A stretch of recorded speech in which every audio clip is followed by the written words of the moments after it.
کی طرف جھک رہا تھا، مروہ کی طرف جھک رہا تھا، میں نے دیکھا کہ جھک رہا تھا، جب دیکھا تو آواز آ رہی تھی الصلاۃ والسلام علیک یا رسول اللہ۔ سارے بت اوندے منہ پڑ گئے تھے، بت گر گئے تھے، اللہ اکبر، جتنے بادشاہ دنیا میں تھے سب کے تخت اوندے ہو گئے تھے۔ مریم ولادت عیسیٰ کے موقع پہ کہتی ہے آج سے پہلے میں مر کیوں نہ گئی،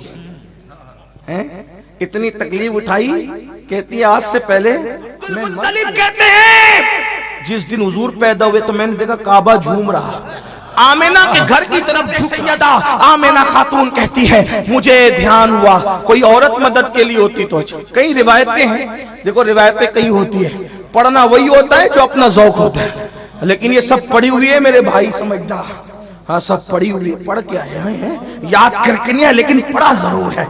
ہاں کہاں سے پڑھا ہے؟ ابن الجوزی نے، امام قسطلانی نے، شیخ محقق نے، اسی طریقے سے صاحب معارج نے، امام المتکلمین علامہ نقی علی خان نے، اس طریقے سے سب لکھا ہے، وہ سب لکھا ہوا اتنے مجموعہ پڑھ رہا ہوں آپ کے ساتھ۔ ہاں کون سی روایت کہاں ہے وہ پوچھنا پھر بتائیں گے، لیکن حضرت آمنہ فرماتی کئی روایت کہتے ہیں میں نے سوچا تو میں نے چند عورتوں کو دیکھا عبد مناف کی بیٹیوں کی طرح تھی صورت میں، اور کھجور کے تنے کی طرح اونچی اونچی تھی۔ اب اتنی اونچی عورتوں کو دیکھے تو ڈر ہی لگے گا، میں ڈر گئی کہ اتنی اونچی قد کی عورتیں تو مکی نہیں ہے، مکے کی نہیں ہے، یہ مکے کی نہیں ہے۔ تو ایک عورت آگے بڑھی، کہا ہمیں نہ گھبرا نہیں، آمینہ گھبرا نہیں، میرا نام حوا ہے، میں آدم کی بیوی ہوں۔ سبحان اللہ سبحان اللہ۔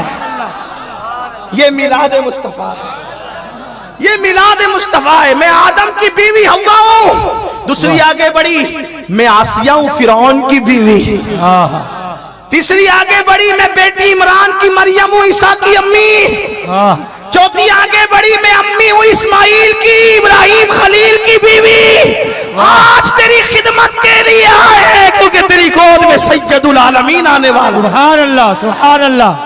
حضرت آمینہ کو کافر بنانے کا قصہ اب سمجھ میں آیا؟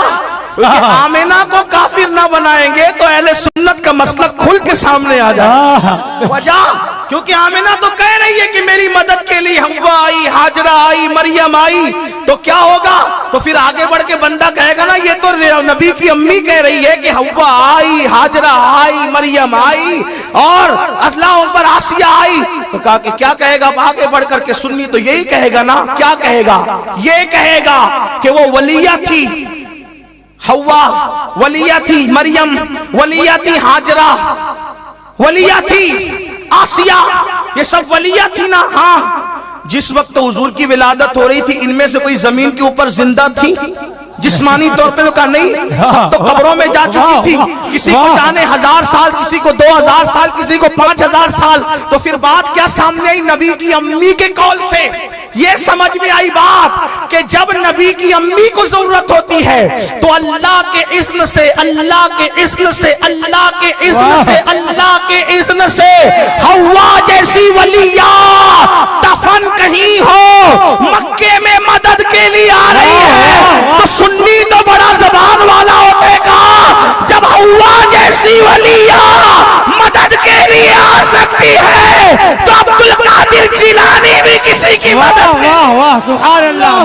سرکار کی آمد، مرحبا کی آمد، مرحبا کی آمد۔ خاتون رضی اللہ تعالیٰ عنہ فرماتی ہیں وہ آئی، اس کے بعد اب وہ میلاد کا وقت، فرمایا چھت کھل گئی، روشنی روشنی تھی، اجالا اجالا تھا، اور میں نے دیکھا ایک پرندہ تھا، وہ فرشتہ تھا، پرندے کی شکل میں میرے پیٹ پر اپنا پر ملتا تھا، اور پھر میں نے دیکھا کہ ایک ٹھنڈا ٹھنڈا مشروب مجھے پیش کیا گیا کٹورے میں، چمکتے ہوئے کٹورے میں، جو برف سے زیادہ ٹھنڈا تھا، سفید تھا، دودھ سے زیادہ میٹھا تھا، شہد سے زیادہ۔ میں نے اس کو پیا، میں نے اس کو پیا۔ یہ ان کے جملے کہہ رہا ہوں، جب ہم کہیں گے تو یہ نہیں کہیں گے، انہوں نے اپنے لیے کہا، اور میں بھولی بسری کیوں نہ ہو گئی۔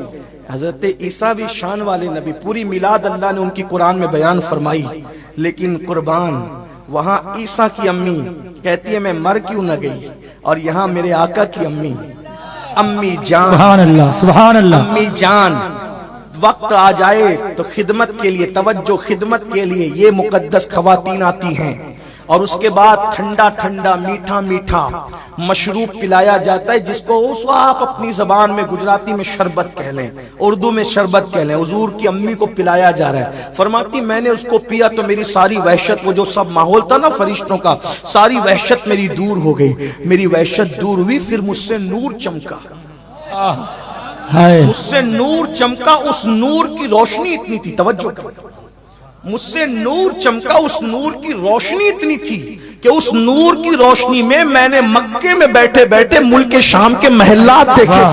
سبحان اللہ سبحان اللہ۔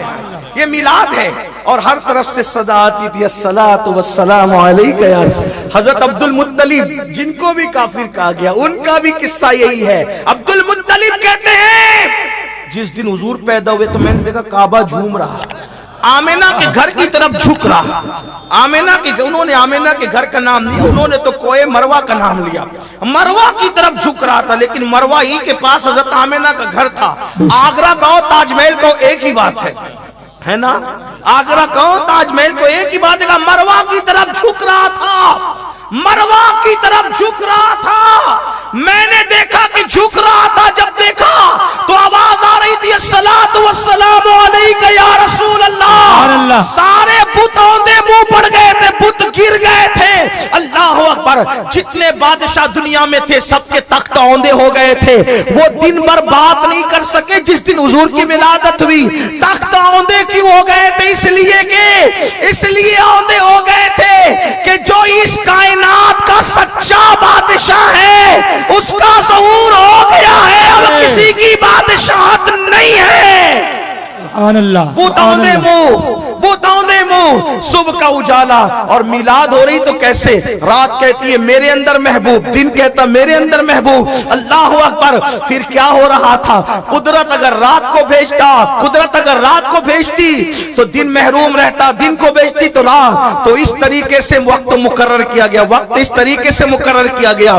رات جا رہی ہوگی اس کا کچھ حصہ باقی ہوگا، صبح کچھ آ رہی ہوگی اس کا کچھ حصہ شامل ہوگا۔ وہ وقت کون سا ہوگا؟ صبح صادق کا وقت ہوگا۔ اب ذرا توجہ کرنا، اس میں حکمت کیا ہے؟ نبی جمعہ کو پیدا نہیں ہوئے، نبی جمعرات کو پیدا نہیں ہوئے، نبی پیدا ہوئے اس دن جس دن کی اس وقت تک کوئی فضیلت بیان نہیں کی گئی تھی، وہ دن تھا پیر کا۔ اگر جمعہ کو پیدا ہوتے تو آج کل کا کوئی مقرر کہتا جمعہ کی برکت سے نبی فضیلت والے ہو گئے، جمعرات کی برکت سے نبی فضیلت والے ہو گئے۔ قدرت کا فیصلہ ہے، اس دن پیدا کریں گے جس کی کوئی فضیلت اس وقت تک نہیں ہوگی، تاکہ دنیا کو پتا چلے دن کی وجہ سے تجھے فضیلت نہیں ہے، تیری وجہ سے پیر کو فضیلت ہے۔ سبحان اللہ سبحان اللہ۔